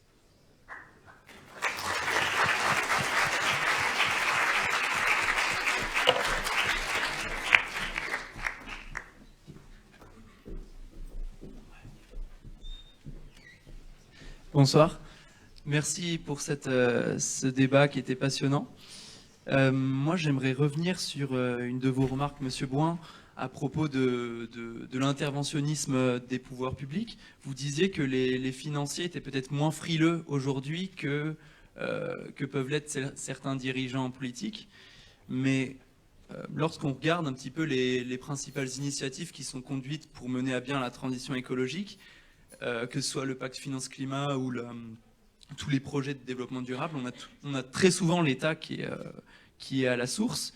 Et en fait, on peut avoir du mal parfois à percevoir l'intérêt de la finance verte, bien qu'elle soit verte, puisqu'on dirait qu'elle ne fait que contribuer, qu'entretenir un cercle vertueux, un marché, mais qui est auparavant créé par les États ou les organisations internationales. C'est-à-dire que la BCE va investir peut-être 1000 milliards par an, je ne sais combien, j'espère un maximum, dans ces marchés. Et les entreprises vont profiter de cela, mais tant que les entreprises ne dépasseront pas la peur des marges négatives, elles ne financeront pas la casse dont vous parliez tout à l'heure de la transition écologique. Donc, en fait, pourquoi est-ce qu'on parle de finance verte si la première étape pour passer la 4e vitesse est l'État? Alors, d'abord, parliez de la BCE. Donc, la BCE, aujourd'hui, quand elle met de l'argent à disposition, elle n'a pas d'orientation dans l'usage. Hein, c'est très clair. Donc, effectivement, s'il y a une orientation dans les projets, c'est la BEI. Et c'est vrai aussi avec les institutions financières comme la Caisse des dépôts ou BPI pour la France. C'est vrai aussi en Allemagne. Donc là, on a des capacités à orienter. Mais à chaque fois, les projets sont accompagnés par des financiers privés. Et donc c'est là où il va y avoir un effet de levier et d'intérêt, parce que la société civile, à un moment donné, on voit par exemple Oxfam, voilà, qui chaque année sort un rapport sur les banques et ce qu'elles financent. Et donc autant c'était confidentiel il y a encore 5-6 ans, le rapport d'Oxfam, aujourd'hui je peux vous dire qu'il est regardé par de nombreuses personnes, de nombreuses ONG et par les entreprises de la finance. Donc, ensuite, il y a ce que vous parliez du risque. Il y a un travail qui a été demandé par l'Association des assureurs français. Donc là, ça va aussi rejoindre les entreprises demain. Sur la période climatique, alors une période climatique, pour faire vite, c'est 30 années de données météorologiques. Donc sur la période 1984-2014, les assurances en France métropolitaine ont remboursé pour 42 milliards de dégâts liés à la sécheresse, aux inondations ou aux tempêtes. Sur la projection à 2 degrés, accord de Paris, pour la période climatique 2040-2070, on passe à 92 milliards qu'auront à rembourser les banques en France métropolitaine liés aux aléas climatiques. On va doubler. Et avec un nouveau risque, alors vous parliez d'ArcelorMittal, si on va à Grand 5 par exemple, le risque de submersion marine, qui n'existait pas, aujourd'hui, pour 2040-2070, c'est de 6 à 8 milliards qu'il faudra débourser le long des côtes françaises, parce que la submersion marine va toucher les particuliers, mais elle va aussi toucher de nombreuses zones industrielles. Merci. Bonsoir messieurs, merci de votre présence. J'avais une question en fait, puisque je trouve que vous, monsieur Jacob, et vous, monsieur Ledan, vous représentez un peu la contradiction avec monsieur Bouin, dans la mesure où vous représentez le monde de la finance, et vous, monsieur Bouin, un peu plus le monde politique, et le monde politique qui œuvre justement pour la finance verte. Mais est-ce que alors c'est une question en fait pour les deux types de personnes que vous représentez, est-ce que le monde de la finance ressent finalement des politiques incitatives à se tourner vers la finance verte, mais est-ce que le monde politique en lui-même essaye de mettre en place des politiques incitatives plus que des politiques, parfois, parce qu'on critique souvent la finance pour ces politiques de greenwashing, mais le monde politique fait exactement la même chose dans le cas de la BCE, par exemple, en faisant croire qu'il y a des politiques environnementales, ce qui n'est pas forcément le cas. Donc est-ce qu'il ne serait pas plutôt préférable de mettre en place des politiques incitatives au sein même du monde de la finance, plus que des politiques coercitives, par exemple, avec le cas de la taxe carbone, pardon. Alors déjà, j'allais dire, en France, on est un presque un cas un peu particulier, puisque, comme je le rappelais tout à l'heure, on a déjà une régulation assez forte en matière d'investissement sur ces questions de finances responsables et de climat en particulier. Donc la loi sur la transition énergétique et la croissance verte de 2015 nous impose, alors on est effectivement dans le coercitif, nous impose effectivement d'être transparent sur la façon dont on intègre les critères ESG et ce que l'on fait ou ce que l'on projette de faire en matière climatique. Alors à la fois c'est une loi qui laisse quand même de la souplesse puisque c'est le principe du comply or explain, mais vous comprenez bien qu'aujourd'hui, en tant qu'acteur financier, si on se contentait de mettre dans nos rapports, nous on a décidé de rien faire, on s'expose quand même immédiatement à un problème de réputation et on est hors jeu, quoi, globalement. Donc quelque part, je comprends l'intérêt des mesures incitatives évidemment, mais le côté coercitif a son efficacité parce qu'après voilà, c'est toute une chaîne aussi de conséquences qui s'enchaînent. Donc le cas français est quand même déjà assez avancé de ce point de vue-là, j'ai envie de dire. Et je pense pas qu'on soit en opposition par rapport entre le monde politique, le régulateur, le monde privé des financiers. En tout cas pas totalement, il y a des zones de convergence évidemment, heureusement. Et moi je vois, en étant à cheval sur deux pays, encore une fois on était plutôt en avance en France, et l'année dernière on a été audité par le régulateur allemand pour faire part de notre expérience. Donc on voit bien que quelque part le régulateur est intéressé aussi et vient vers nous pour savoir comment ça se passe concrètement, ce que l'on fait, pourquoi, comment, etc. Et ça aboutit cette année et pour l'année prochaine à une régulation qui va se rapprocher, pas forcément exactement pareil, mais en tout cas dans l'esprit, qui se rapprochera de ce que l'on fait aussi déjà en France et ce que va faire l'Europe en général, puisqu'il y a un plan plus global au niveau européen sur la finance durable. Donc on n'est pas, en tout cas moi dans ma fonction évidemment, je suis absolument pas en opposition avec les régulateurs, au contraire, et ni avec le monde politique, puisque je pense que tout ça est complémentaire. Il faut évidemment qu'on avance la main dans la main. Non, nous côté Mazars, pareil, enfin, on est un acteur qui va accompagner justement cette transition. En tout cas, c'est le rôle qu'on souhaite mener quand on est auditeur et qu'on vient regarder avec un œil critique les rapports intégrés qui justement permettent de justifier ou non d'un rôle favorable à la transition énergétique.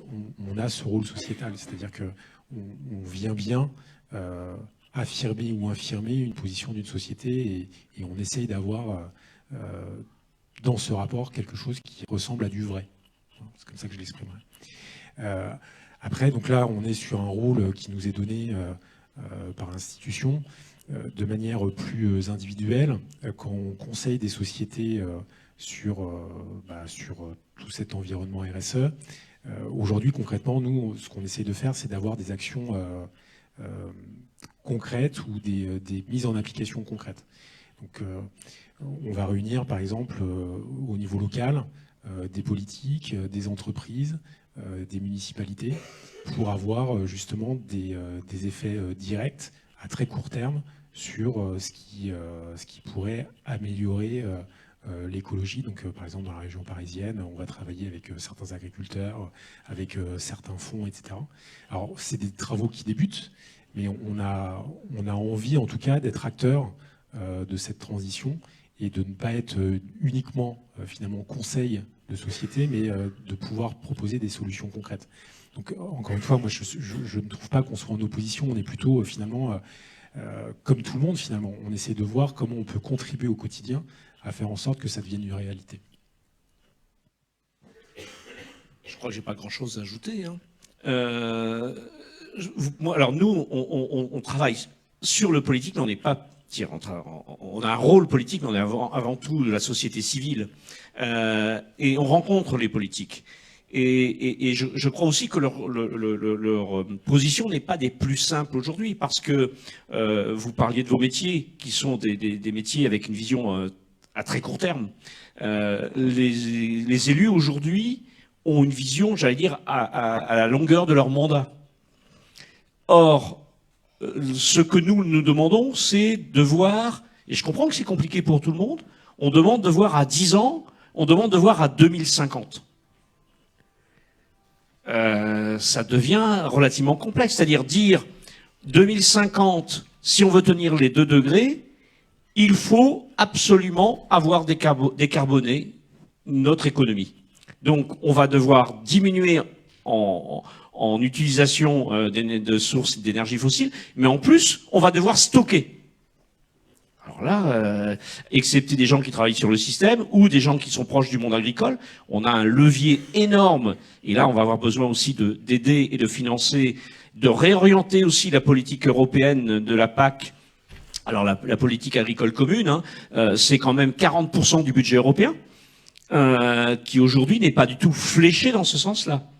Et il va falloir que le monde de la finance, donc proche du monde agricole, puisse l'aider à avoir, j'allais dire, une capacité à modifier ses process et à mettre en place cette capture du carbone.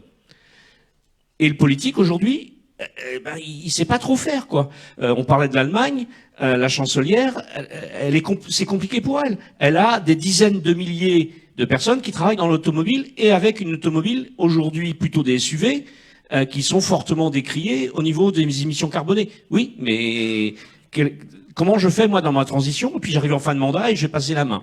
Vous voyez, il y a un tas de paramètres qui sont là, qui sont les nôtres, qui sont les vôtres, qui sont ceux des politiques. Et en fait, la seule façon de s'en sortir, c'est de se mettre un peu en hauteur, d'avoir un regard systémique et de voir comment on peut assez rapidement, avec les contraintes et j'allais dire les atouts des uns et des autres, faire en sorte que ça fasse système. Bonjour, vous excuserez ma question qui est un tropisme un peu politique, mais aujourd'hui justement vous avez parlé de l'impuissance d'Angela Merkel et de certaines personnes politiques face à tout ce qui est thématique climatique. Et auparavant, des gens qui travaillent dans le monde de la finance étaient peu exposés à la lumière par exemple, et on voyait très peu l'impact justement de l'œuvre des financiers sur toute l'organisation sociale, sur le financement par exemple de l'agriculture. Est-ce que vous pensez que les gens, en se désintéressant justement de la chose politique, vont plus se tourner directement vers les financiers, vers les entreprises et demander des comptes sur l'impact de ce que vous faites sur la société? Est-ce que vous pensez que c'est un changement qui va venir? Alors c'est quelque chose qui là effectivement on rentre dans le domaine plus de la finance à impact du coup. Et c'est vrai que c'est quelque chose qui se développe parce que effectivement il y a une demande croissante et encore une fois c'est plutôt votre génération qui demande. Il suffit pas qu'on vous dise voilà ce qu'on va faire, croyez-nous sur parole, ça fonctionne plus comme ça. Donc oui, il faut démontrer de l'impact.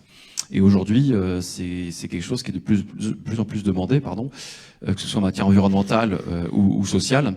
Donc le développement de fonds à impact, où effectivement il faut démontrer par des métriques bien précises, qui sont vérifiées, qui sont auditées, qu'il y a un réel impact. Donc on ajoute un impact environnemental ou social au rendement financier. C'est quelque chose qui se développe beaucoup. Donc ça va effectivement dans ce sens-là. Après, est-ce que, pour autant, je pense pas qu'il faille se désintéresser pour autant de la chose politique ou des contacts avec le monde politique, au contraire. Mais oui, c'est quelque chose qui se développe et ça se développe parce qu'il y a effectivement une demande de sens et d'impact concret vis-à-vis de la finance. Ouais. Je pense que vous avez tout, tout résumé. Hein. Aujourd'hui, oui, on a besoin des chiffres pour confirmer ou pas un impact positif.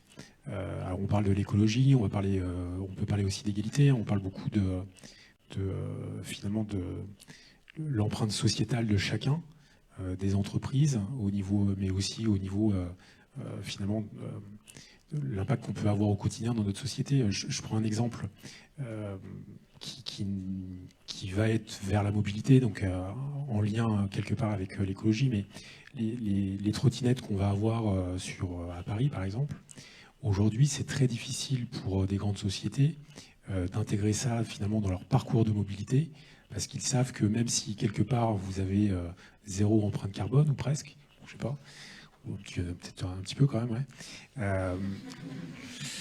Vous avez remarqué que je ne suis pas le spécialiste. Par contre, ils se refusent aujourd'hui d'intégrer ça dans leur parcours de mobilité parce qu'ils savent très bien que derrière, socialement, en fait, ça emmène beaucoup de précarité finalement sur l'ensemble des personnes employées pour faire en sorte que les trottinettes se retrouvent au bon endroit dans Paris. Et du coup, cette mesure d'impact, elle est super importante et elle va au-delà finalement de l'empreinte carbone, etc. On essaye de mesurer finalement l'ensemble des actions et de s'assurer que l'ensemble des actions de chacune des entreprises va bien dans le bon sens. Voilà ce que je pourrais ajouter. Pour compléter cet exemple des trottinettes, il est intéressant. En fait, l'empreinte carbone n'est pas très bon aujourd'hui pour la raison de la précarité des gens qui les collectent et qui rechargent les batteries. En fait, pour pouvoir faire du chiffre, dans leur véhicule, ils ont un groupe électrogène. Qui n'est pas branché au courant. Au courant. Mais qui marche avec du pétrole. C'est comme le véhicule électrique d'ailleurs, tout est une question de la source d'énergie pour charger les batteries. Il vaut mieux effectivement du véhicule électrique en France, même s'il y a des bases sur le nucléaire bien entendu, qu'en Allemagne où une partie est générée par le charbon. Bonsoir, ici. Merci beaucoup pour vos interventions. J'ai une question qui porte plutôt sur l'aspect technique de la finance d'entreprise. Est-ce qu'aujourd'hui on pense à intégrer, alors dans le résultat financier ou d'une quelconque autre manière, on va dire l'exposition d'une société, notamment pour les sociétés les plus exposées, au risque environnemental. Par exemple, on provisionne aujourd'hui, l'entreprise provisionne en fonction des différents risques auxquels elle fait face. Est-ce qu'aujourd'hui, on peut imaginer que un changement climatique impacterait donc l'activité, on peut parler par exemple des vignes, et aujourd'hui, est-ce que concrètement, on pourrait l'inclure dans le résultat financier d'une entreprise, ou en tout cas, est-ce que c'est en réflexion, est-ce que c'est possible? Parce qu'il me semble qu'on a parlé brièvement de l'analyse ESG, mais qui est plutôt relatif à l'investissement et plutôt à la contribution. Mais aujourd'hui, justement pour changer le fameux mindset dont vous avez parlé, est-ce que ce serait possible ou envisageable? C'est pour moi. Alors, je ne suis pas sûr d'avoir la bonne réponse. Par contre, je ne sais pas si ça existe ou pas. En tout cas, ce qu'il y a de sûr, c'est qu'intellectuellement, on y réfléchit tous.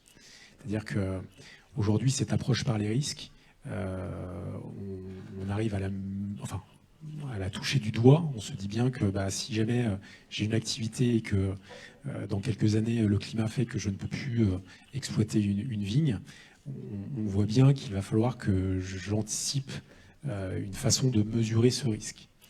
Donc c'est des choses qui sont aujourd'hui prises par les entrepreneurs, les entreprises, prises par les financiers, et aussi qui est à l'étude au niveau des personnes qui font la doctrine comptable en tant que telle. Donc à la fois d'un point de vue financier, mais aussi plus au niveau assurantiel. J'en ai pas constaté aujourd'hui dans des rapports financiers, mais je peux peut-être me tromper et on pourrait regarder et vous faire passer l'information si vous le souhaitez. Oui, j'ajouterais effectivement que pour l'instant, effectivement, le provisionnement intervient une fois l'événement produit, donc après coup évidemment, en général. Par contre, il y a des tentatives de certaines entreprises qui font un compte de résultats extra-financier quelque part. Je pense à Kering en particulier. Alors, ce ne sont pas un secteur forcément très lourd en matière d'impact environnemental, alors que ça dépend quand même des sujets.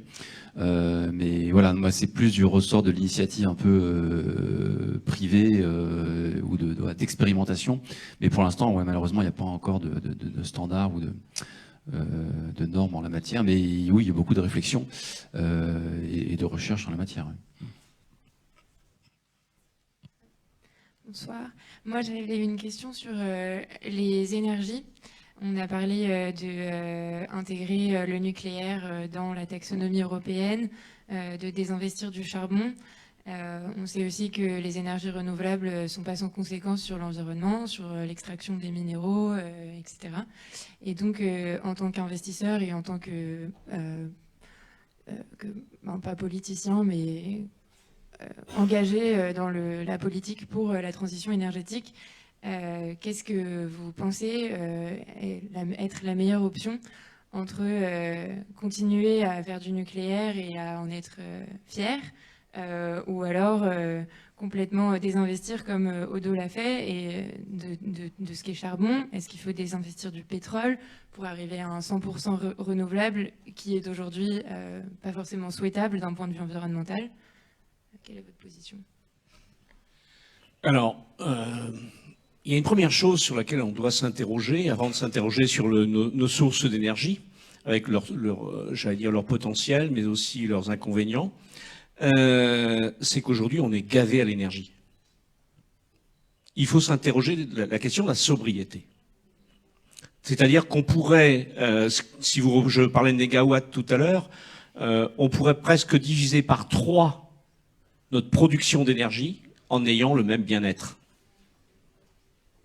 Donc, comment? Alors, il faut produire. Mais vous voyez déjà, alors que l'on parle par exemple, de mettre 6 nouveaux EPR, alors que l'autre, il nous coûte quelques bras, peut-être que, d'abord, si on travaillait fortement sur la diminution énergétique, la consommation énergétique, on aurait peut-être moins besoin de construire de nouvelles centrales. Et puis on pourrait s'interroger sur le modèle d'énergie à produire de façon collective, parce qu'après, avec les inconvénients, on va pas rentrer dans le débat du nucléaire. Mais un exemple très simple. Normalement, si on veut, au niveau du bâti, être en 2030, donc dans les clous de l'accord de Paris, à moins, alors on disait moins 45, maintenant, comme on n'a pas pris le bon virage depuis 2015, maintenant, il faut passer à moins 50, moins 55, disons, production de gaz à effet de serre pour 2030. Eh bien, aujourd'hui, pour amener tous nos bâtiments à 50 kWh par mètre carré par an, il faudrait chaque année que l'État français mette 22 milliards. Et évidemment, avec les citoyens. Aujourd'hui, citoyens et État mettent 14 milliards. Et de façon totalement, j'allais dire, inadéquate, parce qu'on commence à vous dire, on va vous aider à changer vos fenêtres et à mettre du double vitrage. Donc on vous dit, voilà, vous avez une prime aux fenêtres. Et puis on voit que tout le monde va chercher des fenêtres. En plus, il y a un peu de mafieux qui essayent de gratter un peu d'argent là-dessus. Donc on dit, on arrête les fenêtres. Maintenant, vous allez passer, on va vous aider à isoler la toiture et les murs. Et puis après, on vous dit, on met la chaudière à 1 €. Il n'y a pas de cohésion. Et en fait, il n'y a pas de regard, parce que chaque maison, chaque appart, suivant la période de construction, suivant sa zone géographique, n'a pas besoin des mêmes process.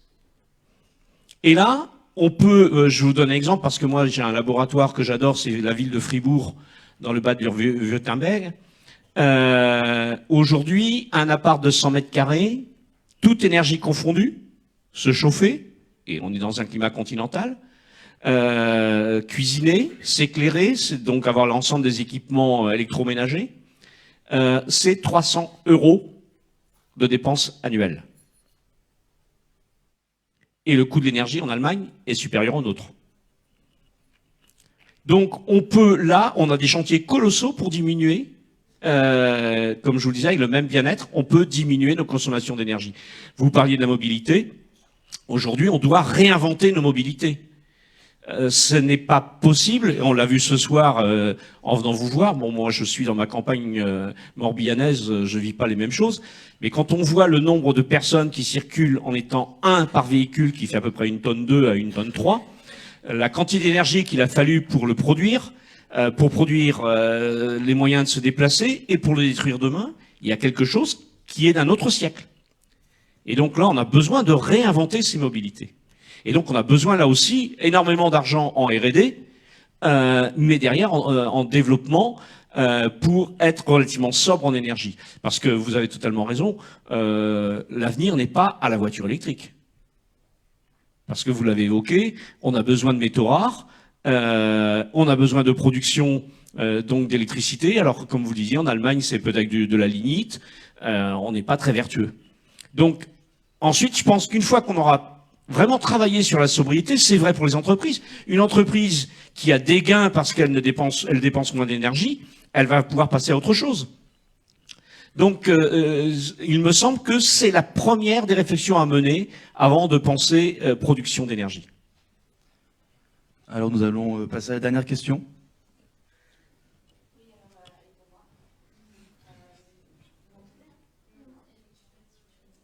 Là, vous m'entendez peut-être. Alors, je m'appelle Katia. Merci à vous d'être ici. Symboliquement, c'est très fort de vous voir tous les trois ici à HEC, d'avoir un représentant du monde de l'entreprise, de la finance et d'Agir pour le climat. Je vous remercie, c'est un bon signe. J'aimerais vous demander, je voulais savoir un peu plus concrètement quelle était la politique d'investissement de Odo. J'ai de l'argent de famille chez Odo et en tant que citoyenne engagée, je sais que là où je mets mon argent, ça a aussi un bilan carbone et du coup je tiens aussi à savoir. Donc voilà, c'était une question plus pratique. Très bien, merci. Donc alors effectivement en matière de politique d'investissement, on développe évidemment une gamme de produits responsables. Et juste pour revenir sur parce que ça fait partie de la politique évidemment d'investissement, il y a une gradation évidemment, il y a une sévérité, je dirais, dans les sources d'énergie. Donc la décision de désinvestir du charbon, par exemple, répond à, encore une fois, c'est la source d'énergie la plus polluante, et ça n'a pas que des impacts environnementaux, ça a des impacts sociaux. En Europe, c'est à peu près 12 000 morts prématurées par an, c'est 19 milliards de coûts de santé à cause du charbon. Donc c'est quand même c'est quelque chose de très lourd. Donc en termes de gradation, voilà pourquoi on a pris cette décision. Après sur d'autres secteurs, il faut aussi garder en mémoire que à peu près l'ensemble des secteurs doit participer à la transition énergétique. Donc exclure c'est très facile, mais quelque part après je grossis le trait, mais on se lave un peu les mains de ce qui peut se passer après, une fois qu'on a désinvesti. Donc c'est pas le but non plus. Le but c'est aussi d'accompagner des entreprises, des business models qui évoluent, qui se transforment. C'est le cas du pétrole, c'est le cas de matières premières.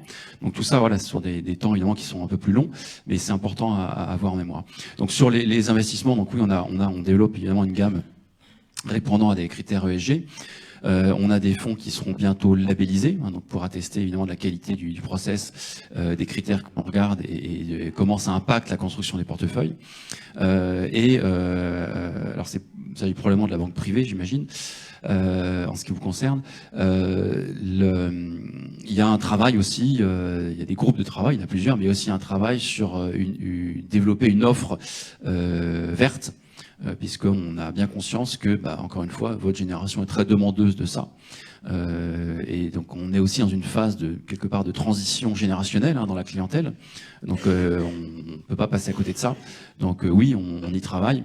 Donc c'est un sujet, c'est une priorité au sein du groupe de développer des nouvelles offres qui répondent à ces critères et encore une fois qui répondent sérieusement parce que encore une fois tout le marché aujourd'hui fait de l'ESG.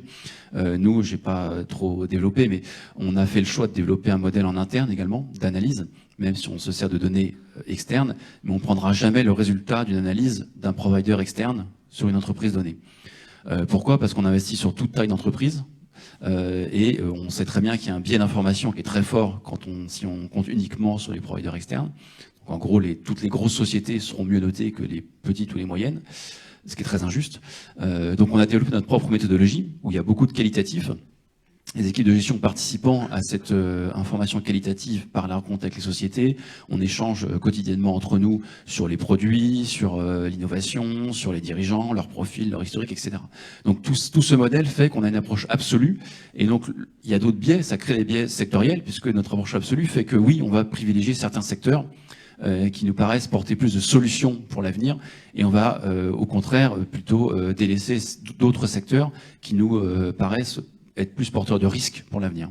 Donc c'est un choix d'analyse, c'est des choix de gestion qui sont basés vraiment sur l'entreprise très bottom-up, sur la conviction et plutôt sur du long terme. On ne fait pas du tout de pari macro dans notre gestion, ça ne nous intéresse pas. Donc on investit vraiment en se focalisant sur l'entreprise, sur ce qu'elle fait, pourquoi, comment, les hommes qui la composent et les femmes évidemment. Voilà, tout ça sont des choses et c'est notre façon de procéder. Donc j'espère que je vous convainc. Un pourcentage à peu près d'investissement carboné et décarboné. Enfin, j'imagine que c'est progressif, mais de savoir là où vous en êtes de cette évolution. Alors j'ai pas un pourcentage consolidé à vous donner, mais c'est quelque chose qu'on va faire probablement l'année prochaine. Par contre, ce que je peux vous dire, encore une fois, la façon dont on travaille, dont on analyse et dont les process de gestion sont bâtis. Si je prends l'exemple de nos principaux fonds actions. On est extrêmement sous-pondéré, voire pas du tout présent sur des secteurs comme matières premières, pétrole, alors utilities, le débat sera peut-être plus important. pour la simple et bonne raison que parmi les critères, il y a aussi un critère, alors je vais revenir à un critère financier, mais il y a un critère de rentabilité des capitaux employés. Évidemment, ces secteurs qui se trouvent être les plus polluants aujourd'hui sont des secteurs très intensifs en capital, donc assez peu rentables en fait au final. Donc voilà, en mixant les analyses, l'analyse financière, on ne dissocie pas totalement l'analyse extra-financière et l'analyse financière, ça doit s'intégrer.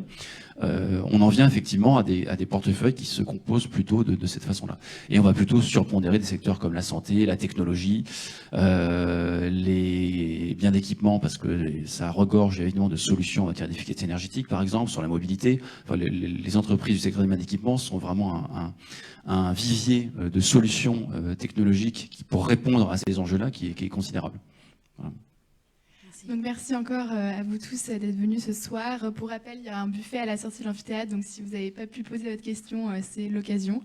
Et le buffet sera ouvert pour nos invités dans quelques instants. Merci. Merci.